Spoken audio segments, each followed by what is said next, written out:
নবতম প্রযোজনা 1 থেকে 12, যেটা সাথীদি স্ক্রিপ্ট এবং আমার ডিরেকশন, এবং নান্দিকারের এই মুহূর্তে যারা কনিষ্ঠতম ব্যাচ আর কি, এবং আমরা যারা সিনিয়র নান্দিকাররা আছি, তাদের একটা মেলবন্ধন হয়েছে প্রোডাকশনটার মাধ্যমে। তো এটা খুব বিখ্যাত একটা নাটক 12 অ্যাংরি ম্যান, তার বাংলা। 1 থেকে 12 প্রোডাকশনটা করতে গিয়ে মানে আমাদের যখন মানুষ নাটকের পরে লকডাউন হয়, সেই সময় থিয়েটার একটু ক্ষতিগ্রস্ত হয়েছিল, কম শো, কিন্তু আমাদের দলে প্রতি বছরই প্রচুর ছেলেপুলে ওয়ার্কশপে চলে আসে। আমিও যেরকম 2012-তে ঘুরতে ঘুরতে চলে এসেছিলাম। তো তারা সবসময়ই চায় নতুন কিছু একটা করতে। আর আমারও বারবার মনে হয় যে রিহার্সাল রুমে গিয়ে পুরনো নাটকের রিহার্সাল করা ছাড়াও নতুন যদি কিছু করা যায়, সেটা করতে করতেই সাথীদি চলে যাওয়ার পর ওনার জিনিসপত্র ঘাঁটতে ঘাঁটতে আমরা স্ক্রিপ্টটা পাই। এবং আমার মনে হয় যে এই মুহূর্তে যারা নান্দিকারে আছে তাদের জন্য, বা যে কোনো নতুন অভিনেতার জন্য বা ভালো অভিনেতার জন্য খুব ভালো প্র্যাকটিস হচ্ছে 1 থেকে 12 নাটকটি। কারণ পুরোটাই হচ্ছে অ্যাবাউট কমিউনিকেশন, অ্যাবাউট স্পিচেস।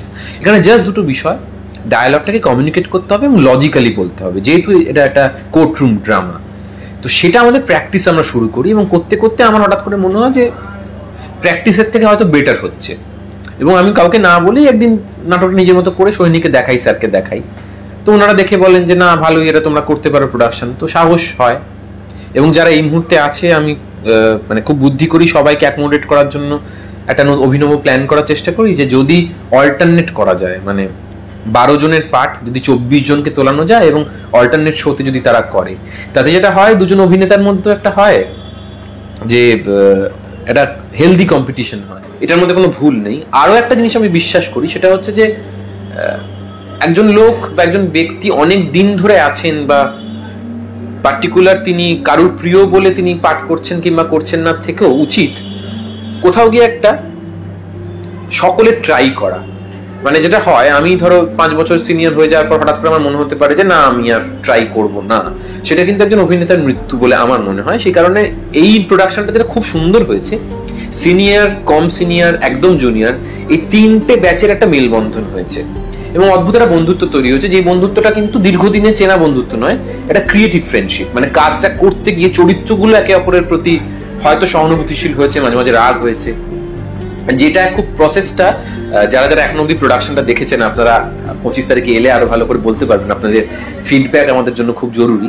প্রত্যেকেরই এটা মনে হয়েছে যে এই 12 জনই 12টা চরিত্র, আলাদা করে কাউকে অভিনয় করছে এটা মনে হয়নি, যেটা আমার মনে হয় খুবই বড় একটা পাওয়া। তো আমরা খুব চেষ্টা করেছি, এবং আমি নান্দিকারের কাছে কৃতজ্ঞতা জানাবো, আমার দল, আমাদের দল, তবু কৃতজ্ঞতা জানাবো যে এখনো নান্দিকার এতজন নতুনকে সুযোগ দেয়। তো আপনারা আসুন, আপনারা ফিডব্যাক দিন। আমরা কিন্তু একটা কিছু বলতে চেয়েছি। অনেক সময়তে মানে আমাদের দলেও, নান্দিকারের ফেসবুক পেজও দেখবেন না যে সচরাচর কোনো সামাজিক বিষয়ে খুব প্রোটেস্ট করা হচ্ছে। কারণ আমি ব্যক্তিগতভাবে মনে করি না সোশ্যাল মিডিয়া কোনো প্রোটেস্ট করার মাধ্যম, কারণ সেখানে যে কেউ যে কাউকে গালাগাল দিতে পারে। তো ওই থিয়েটারটাই আমাদের প্রোটেস্ট করার মাধ্যম। আমরাও প্রোটেস্ট করেছি যে চুপ থাকা বা ভুলকে ঠিক বলে দেওয়াটা হয়তো অনেক সহজ, তার থেকে একটা যদি কোয়েশ্চেন তোলা যায়, হয়তো সেটা লাঠি বা বন্দুকের থেকে অনেক বেশি ধারালো।